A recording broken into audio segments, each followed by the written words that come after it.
Como a abelha necessita do néctar, assim também nós necessitamos do Senhor. E Ele vem ao nosso encontro na sua palavra, mais uma vez nesta noite. Viva para construir. Você está vivendo para construir? O mundo se especializa em destruir. É verdade que as pessoas conseguem sucesso em algum aspecto da sua vida, mas não de forma holística. Enquanto crescem de um lado, destroem do outro. Deus está e é especializado em construir, e Ele é quem constrói as nossas vidas. Viva para construir. Estamos mudando de microfone? Não? Então vamos esse aqui mesmo. O livro de Neemias, no Velho Testamento, a história de Israel, é um livro sobre esse Deus que constrói e reconstrói, se preciso.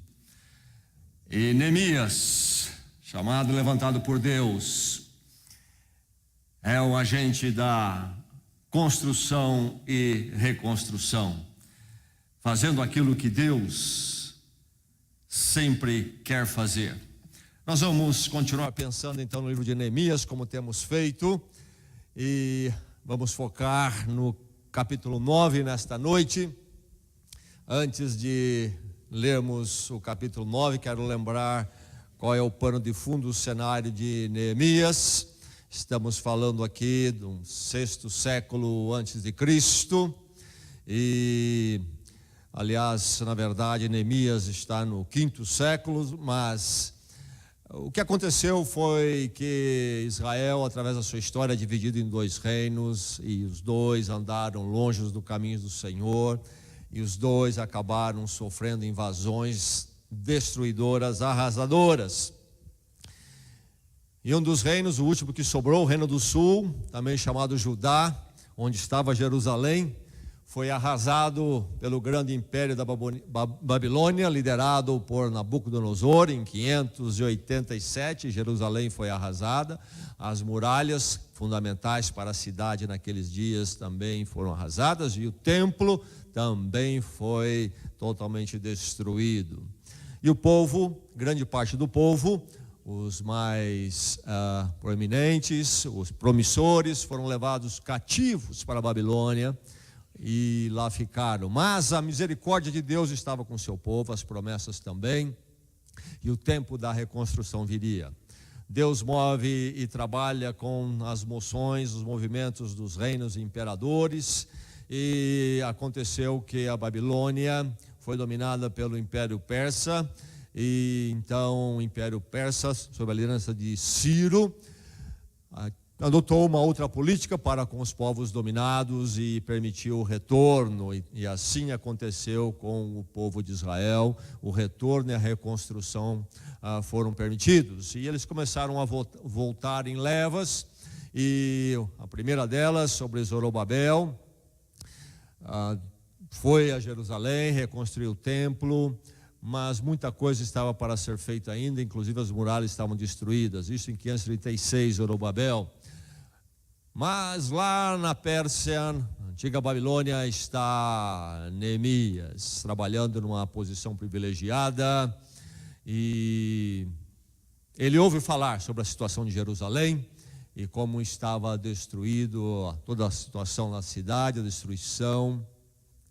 E ele sente o peso no coração, resolve ir a Jerusalém para reconstruir as muralhas.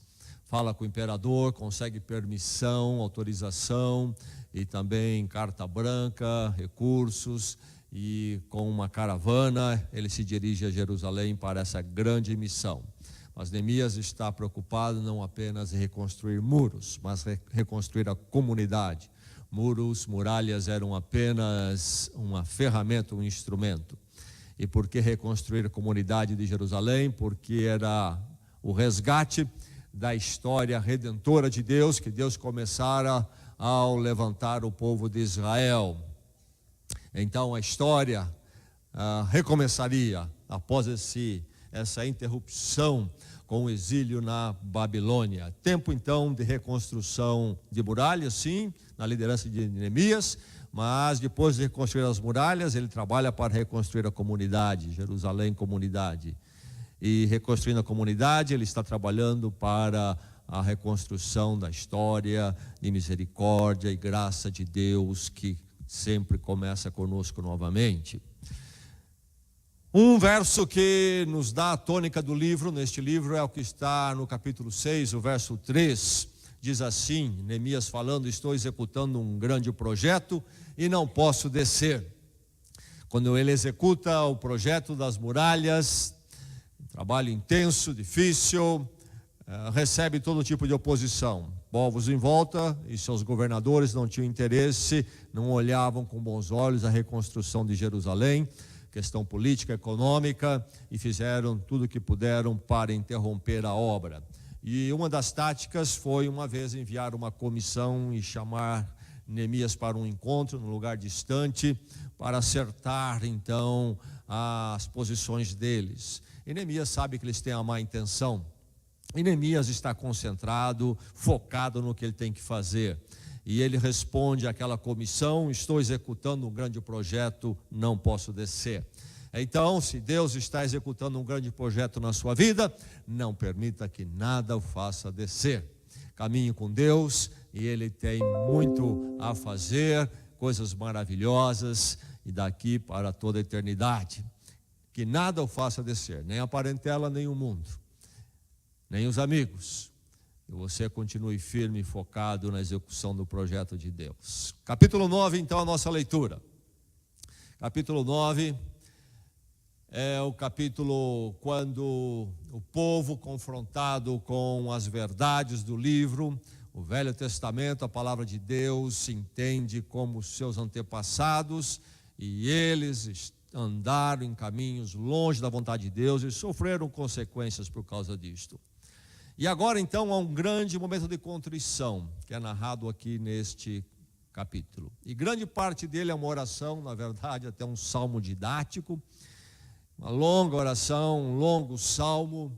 Não vou ler todo ele, porque ele inclusive faz uma grande revisão histórica. Você deve ler depois em casa com bastante cuidado, mas quero ler algumas partes. Vou começar então com o verso 1. Vou ler a palavra de Deus. Vou ler a palavra de Deus, que cada coração se abra para a palavra neste momento. E diz assim: no 24º dia do mês, os israelitas se reuniram, jejuaram, vestiram pano de saco e puseram terra sobre a cabeça. Os que eram de ascendência israelita tinham se separado de todos os estrangeiros, levantaram-se dos seus lugares, confessaram os seus pecados e a maldade dos seus antepassados.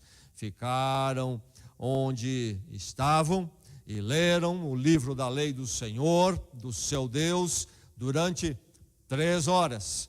E passaram outras 3 horas confessando os seus pecados e adorando o Senhor, o seu Deus.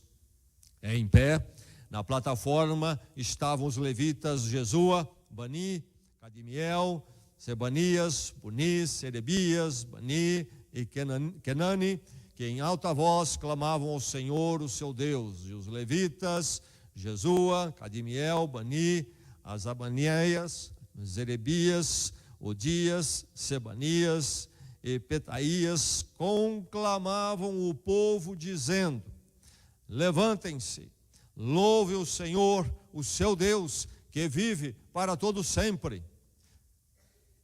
Bendito seja o teu nome glorioso, a tua grandeza está acima de toda expressão de louvor. Só tu és o Senhor, fizestes os céus e os mais altos céus, e tudo o que neles há, a terra e tudo o que nela existe, os mares e tudo o que nele existe. Tu deste vida a todos os seres, e os exércitos dos céus te adoram. Tu és o Senhor, o Deus que escolheu Abraão, trouxe-o de Ur dos caldeus e deu-lhe o nome de Abraão. Viste que o coração dele era fiel e fizeste com ele uma aliança, prometendo dar aos seus descendentes a terra dos cananeus, dos hititas, dos amorreus, dos ferezeus, dos jebuseus, dos girgazeus, e cumpriste a tua promessa, porque tu és justo. E cumpriste a tua promessa, porque tu és justo. Viste o sofrimento dos nossos antepassados no Egito, e ouviste o clamor deles no Mar Vermelho. Fizeste sinais e maravilhas contra o faraó e todos os seus oficiais, e contra todo o povo da sua terra, pois sabias com quanta arrogância os egípcios os tratavam. Alcançaste renome que permanece até hoje. O verso 15. Na fome deste-lhes pão do céu, e na sede tiraste para eles água da rocha, mandaste-os entrar e tomar posse da terra que, sob juramento, tinhas prometido dar-lhes. Mas os nossos antepassados tornaram-se arrogantes e obstinados, e não obedeceram aos teus mandamentos. Eles se recusaram a ouvir-te, e esqueceram-se dos milagres que realizaste entre eles. Tornaram-se obstinados, e na sua rebeldia escolheram um líder a fim de voltarem à sua escravidão. Mas tu és um Deus perdoador, um Deus bondoso e misericordioso, muito paciente e cheio de amor. Por isso não os abandonaste, mesmo quando fundiram para si um ídolo na forma de bezerro e disseram: este é o seu Deus que os tirou do Egito. Ou quando proferiram blasfêmias terríveis. Verso 22. Deste-lhes reinos e nações, cuja terra repartiste entre eles. Eles conquistaram a terra de Sião, rei de Esbom, e a terra de Og, rei de Bazã. Verso 25. Conquistaram cidades fortificadas e terra fértil, apossaram-se de casas cheias de bens, poços já escavados, vinhas, olivais e muitas árvores frutíferas. Comeram até fartar-se e foram bem alimentados. Eles desfrutaram de tua grande bondade, mas foram desobedientes e se rebelaram contra ti. Deram as costas para a tua lei, mataram os teus profetas, que os tinham advertido que se voltassem para ti, e te fizeram ofensas detestáveis. Por isso, tu os entregaste nas mãos de seus inimigos, que os oprimiram. Mas quando foram oprimidos, clamaram a ti. Dos céus tu os ouviste, e na tua grande compaixão deste-lhes libertadores, que os livraram das mãos de seus inimigos. Mas tão logo voltavam a ter paz, de novo faziam o que tu reprovas. Então os abandonavas às mãos de seus inimigos, para que dominassem sobre eles. E quando novamente clamavam a ti, dos céus tu os ouvias, e na tua compaixão os livravas vez após vez. Verso 30. E durante muitos anos foste paciente com eles, por teu espírito, por meio dos profetas, os advertistes, contudo não te deram atenção, de modo que os entregaste nas mãos dos povos vizinhos. Graças, porém, à tua grande misericórdia, não os destruístes, nem os abandonaste, pois és Deus bondoso e misericordioso. Agora, portanto, nosso Deus, ó Deus grande, poderoso e temível, fiel à tua aliança e misericordioso, não fiques indiferente a toda aflição que veio sobre nós, sobre os nossos reis e sobre os nossos líderes, sobre os nossos sacerdotes e sobre os nossos profetas, sobre os nossos antepassados e sobre todo o teu povo, desde os dias dos reis da Síria até hoje. Verso 38. Verso 38. faremos um pacto, diz o verso. Faremos um pacto com o nosso Deus. Até aí.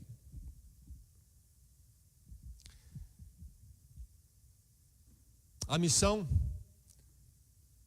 é o título de um filme lançado em 1986, filme britânico, que conta a história de Ricardo Mendonça, um comerciante de escravos, que numa disputa com seu irmão por uma mulher, assassina seu irmão, e depois disso cai em si, e um peso de culpa toma conta da sua alma e se torna insuportável. Querendo encontrar alívio, ele se ajunta aos jesuítas. Ele era espanhol, europeu, então se ajunta aos jesuítas numa missão aqui no Brasil, divisa ali com o Paraguai, perto da Foz de Iguaçu. E os jesuítas trabalhavam com os índios nativos aqui na região nossa. E ele então quer ir com os jesuítas para essa missão entre os índios. O que ele está buscando fazer é se penitenciar, compensar a sua culpa, para ver se consegue chegar à paz na sua alma. Quando chega na Foz do Iguaçu, ele mesmo se oferece a carregar pesos do equipamento que eles estavam levando, panelas daquele tempo, panelas pesadas, ferro fundido, ferro pesado, amarra tudo isso nas suas costas e correndo grande risco em escalar aquelas pedras limbosas, escorregadias, ele se esforça para subir, carregando esse peso, se expondo ao sofrimento, ao perigo, tudo para buscar o quê? O alívio da sua alma, da sua culpa. Esse é o ser humano. É o ser humano se deparando com a sua realidade, o seu fracasso, a verdade da sua história e tendo que lidar com isto. E lida de algumas formas. Uma delas é esta, a compensação, com a ideia de justiça por compensação. E há outras formas. Mas a culpa, o problema humano é algo, segundo as Escrituras Sagradas, particularmente o Evangelho de Jesus Cristo, é algo que só tem uma solução, que passa pela confissão. É preciso recomeçar pela confissão. É o que nós encontramos já no Velho Testamento, nesse texto que nós lemos aqui. Como haverei de resolver o meu problema? Pela confissão. É o único caminho. Compensação, penitência e as outras formas alternativas, todas elas não irão resolver a questão. E o ser humano terá grandes problemas. É preciso recomeçar pela confissão. E é possível a confissão. E nesta noite aqui, à luz desse texto, mas entendendo esse texto, interpretando-o à luz de todas as Escrituras, e particularmente através do cumprimento das Escrituras que se dá na pessoa de Jesus Cristo, que é então o ponto ápice dessa história de salvação e redenção que passa pela condução e criação do povo de Israel, e que é retomada aqui na missão de Neemias. Nesta interpretação à luz da Bíblia, em Jesus Cristo e nesse texto, quero dizer para você com toda a minha convicção que o ser humano tem um problema e só há uma solução para esse problema. O ser humano tem um problema e só há uma solução para esse problema. E quando eu digo tem um problema, você pode dizer, mas tem muitos. Eu tenho diversos. Realmente temos diversos problemas, mas há um problema central. Há um problema central e apenas uma solução. E esse problema da culpa exige a confissão. recomece pela confissão. Como construir a minha vida? E quando eu digo construir a minha vida, estou falando de forma holística. Não apenas uma área da minha vida se desenvolver, talvez profissional, status profissional, talvez a carreira acadêmica, talvez a financeira, e depois nas outras facetas da minha vida não há construção, não sou reconstruído ou construído de forma holística. Porque no centro do meu ser há um problema sério, É preciso então recomeçar, se queremos construir, recomeçar pela confissão. Trate com o Deus da misericórdia, da graça histórica. Tudo começa por aí. Você saber que você tem que tratar com Deus. Mas a maravilha é que é o Deus da graça, da misericórdia histórica. E este salmo, esta oração tremenda feita pelos levitas diante do povo, é sobre isto, sobre esse Deus, mas um Deus de misericórdia e graça, mas misericórdia e graça revelado na história. É a solução para o ser humano, a solução da confissão, que começa pelo tratar com esse Deus especificamente, o Deus único e verdadeiro, revelado nas Escrituras Sagradas, através da história do povo de Israel. E então no cumprimento em Jesus Cristo. O Deus que é o glorioso Criador. Começa aqui o salmo e ajuntamento adorando esse Deus. Bendito seja o teu nome glorioso. Bendito seja o teu nome glorioso. A tua grandeza está acima de toda expressão de louvor.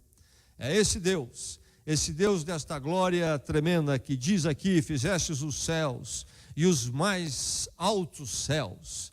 Deus tremendo, esse Deus.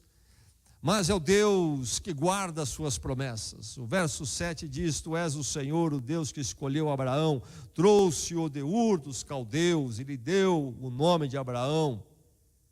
Viste o coração, que o coração dele era fiel. E termina o verso 8 dizendo: e cumpriste a tua promessa, porque tu és justo. O Deus que guarda suas promessas de misericórdia. Mas o Deus também que cuida do seu povo. O verso 9 diz: viste o sofrimento dos nossos antepassados no Egito, e ouviste o clamor deles no Mar Vermelho. Fizeste sinais e maravilhas contra o faraó e todos os seus oficiais. O Deus que foi com a mão poderosa e graciosa buscar o seu povo, mesmo quando o seu povo se afastou dele e teve problemas. Na fome, diz o verso 15, deste-lhes pão do céu, e na sede tiraste para eles água da rocha. O Deus que cuida do seu povo, Deus de graça e misericórdia revelado na história. O Deus que ama o seu povo infiel. Tremendo Deus. O verso 16 diz: mas os nossos antepassados tornaram-se arrogantes e obstinados e não obedeceram aos teus mandamentos. Eles se recusaram a ouvir-te e esqueceram-se dos milagres que realizaste entre eles. Mas diz ainda o verso 17 e 18: não os abandonaste, mesmo quando fundiram para si um ídolo na forma de bezerro. O Deus que cuida do seu povo mesmo quando ele é infiel. O Deus que também segue seu plano com misericórdia. Ele não abandona o seu plano, não abandonou na história. O que ele prometeu lá no Jardim do Éden, depois começou em Abraão e passou pela história de Israel. E em todos os momentos Deus continuou com o seu plano misericordioso em vista, até o cumprimento em Jesus Cristo. Deus que segue o seu plano com misericórdia. O verso 28 diz: mas tão logo voltavam a ter paz, falando do povo, em problemas, clamavam a Deus, Deus os socorria, no arrependimento, Deus vinha ao encontro deles. Mas tão logo voltavam a ter paz, de novo faziam o que tu reprovas. Nada de novo na face da terra. Você acha isso aqui familiar? Estou em situação difícil, ó Deus, tem misericórdia de mim. Deus traz o livramento, Deus nos busca, mas tão logo voltam a ter paz, de novo faziam o que tu reprovas. Então os abandonavas às mãos dos seus inimigos para que dominassem sobre eles, e quando novamente clamavam a ti, dos céus tu os ouvias, e na tua compaixão, misericórdia e graça, os livravas vez após vez. Deus que segue o seu plano com misericórdia, um Deus fiel à aliança de misericórdia. Verso 32, agora, portanto, nosso Deus, ó Deus grande, poderoso e temível, fiel à tua aliança e misericordioso. Depois de toda esta revisão histórica diante do Senhor, o povo todo, eles partem para a súplica, o apelo, clamando a quem? Podem eles clamar? Sim, podem, porque o Deus deles, o Deus único, o Deus eterno, é o Deus grande, poderoso e temível, sim, mas também fiel, diz o verso 32, a tua aliança. Deus que fez aliança e cumpre apesar do seu povo não cumprir, e misericordioso. Recomece pela confissão. Mas como recomeçar pela confissão? Há um Deus que pode nos ouvir e nos ouve, porque é um Deus de misericórdia e graça, e um Deus de misericórdia e graça históricas. Temos com quem falar, temos a quem confessar, temos com quem tratar. Louvado seja o Senhor por isso. Recomece pela confissão. Aí está o caminho da saúde, do reencontro do ser humano, da reconstrução íntima interna, que é a reconstrução fundamental, que depois vai refletir na exterior. Recomece pela confissão, grande oportunidade para a construção com Deus, começar com Deus, recomeçar com Ele pela confissão. Reconheça que existe culpa, eis o grande problema, é preciso reconhecer que existe culpa.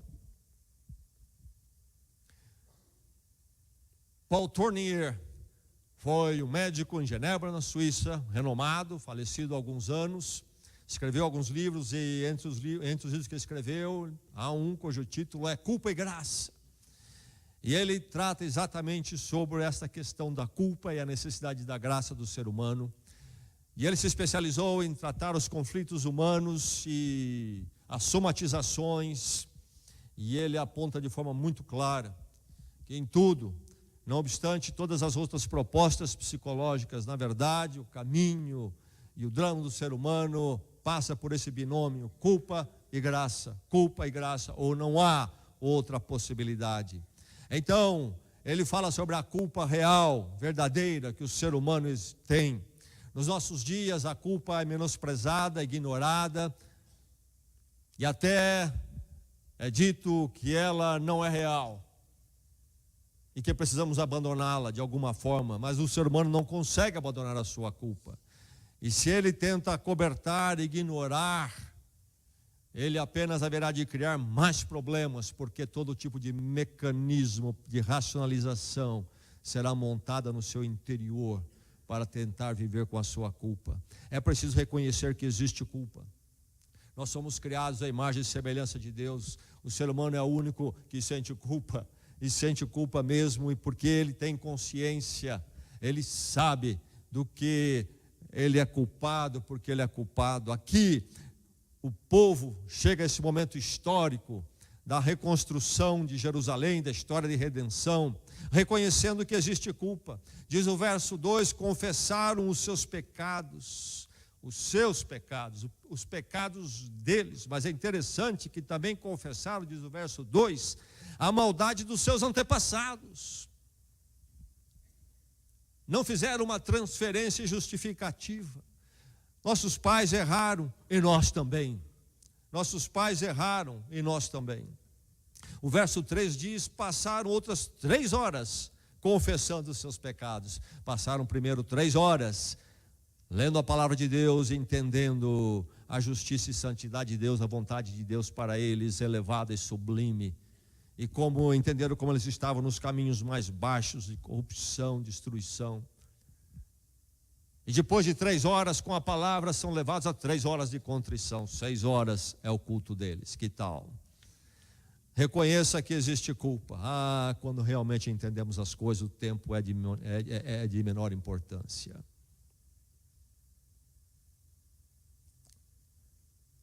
Culpa. Ou é apenas uma dinâmica psicológica? Que vamos explicar e isso tudo vai desaparecer. Não vou tomar nenhum tempo para debater a questão, quero apenas afirmar claramente a palavra de Deus, que não é dinâmica psicológica, é culpa e culpa mesmo. Falhamos diante de Deus e daquilo que deveríamos ser, e não vivemos para o propósito para o qual fomos criados, e não há como girar redondo individualmente nessa condição, e nem como sociedade. Essa é a grande verdade. Culpa. E a culpa real, porque há dívida, há erro real. E nós sabemos disto. Por isso que buscamos subterfúgios. Será que alguém pode me ajudar a continuar fazendo as coisas erradas sem sentir culpa? Dá-lhe terapia por 300 anos e não resolve. Culpa. Precisamos confessar por causa da culpa. Agora, quando falamos de culpa, sim, pensamos na ação imoral, errada, que não deveríamos cometer, não deveríamos realizar. Ou no pensamento, nas intenções. Enfim, todos nós sofremos com isto. A palavra de Deus diz no Velho Testamento que o coração humano é corrupto sobre todas as coisas. Antes de Cristo, isso foi dito pelo profeta. Mas depois de Cristo, os apóstolos disseram a mesma coisa, e Jesus Cristo também disse a mesma coisa. O apóstolo Paulo, inclusive, diz: não há nenhum justo, nenhum sequer. Temos problema com os nossos erros, nós falhamos diante do propósito para o qual Deus nos criou. E por que, então, Deus nos trata assim e nos deixa nessa situação? Porque nós precisamos sentir culpa como o doente precisa sentir dor. Ou então ele não se cura. Deus nos dá a culpa para o nosso bem, e não simplesmente para estragar o nosso dia. É para nos chamar à sensatez e o caminho da construção. Ação ou pensamento imoral. Mas também nós temos outros problemas, e aí queremos separar. E Paul Tournier trabalha muito bem isto. Queremos separar, olha, existe aqui um problema psicológico que não é da religião. Religião é outra coisa. Aqui é um problema psicológico. Na verdade, eu creio que todos os conflitos interiores do ser humano têm a ver com ele e Deus. Talvez a pessoa não está bem porque foi injustiçada. Quantas pessoas não foram terrivelmente, por exemplo, abusadas fisicamente, sexualmente. Ainda recentemente tive a oportunidade de trabalhar a questão de uma mulher, nem na nossa cidade, mas que de outro lugar, que foi abusada pelo pai. Já tinha passado por 2 casamentos, uma vida triste e difícil. O que fazer? Isso traz um distúrbio enorme. E ela se recusava a entregar o seu pai à justiça de Deus. Ela queria carregar a justiça nela. E o que isso fazia com ela? Por não querer entregar a Deus aquilo que ela não tinha controle, só Deus pode ter controle. O pai dela já tinha falecido, inclusive. O que acontecia com ela? Distúrbios. Não estava bem, uma história triste, não conseguiu nunca viver bem. Na verdade, os nossos distúrbios têm a ver, sim, com algum acerto com Deus. Talvez fomos vítimas, mas não precisamos permanecer vítimas. Podemos nos libertar se entendermos que a justiça é do Senhor e tivermos humildade para entregar a Ele. E há de chegar esse momento Ou é este, ou não tem outro jeito. Porque esta mulher, se não fizesse isto, iria permanecer assim o resto dos seus anos. E nunca poderia ultrapassar. Recusa a perdoar. Eu não perdoo. E nós confundimos perdão com aprovação. Se eu perdoar, vou estar dizendo que eu aprovo aquele que errou comigo. Não é isso, as duas coisas são separadas.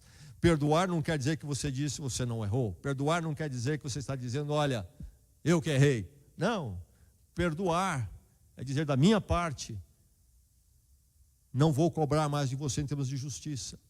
Se você errou, pertence ao Senhor, você e ele vai ter que tratar com Deus. Se ele vai se arrepender, o outro ou não, essa é uma questão dele com Deus, mas eu vou libertar a minha alma, vou perdoar na presença de Deus. Ou faz isto, ou vai carregar para sempre um fardo interno e não vai ficar bem. Transferência de responsabilidade. Temos um erro, temos um problema. Foi meu pai, foi minha mãe, foi ele, foi ela. Enquanto ficamos nesse jogo psicológico de transferência, não vamos encontrar libertação. É preciso reconhecer a culpa.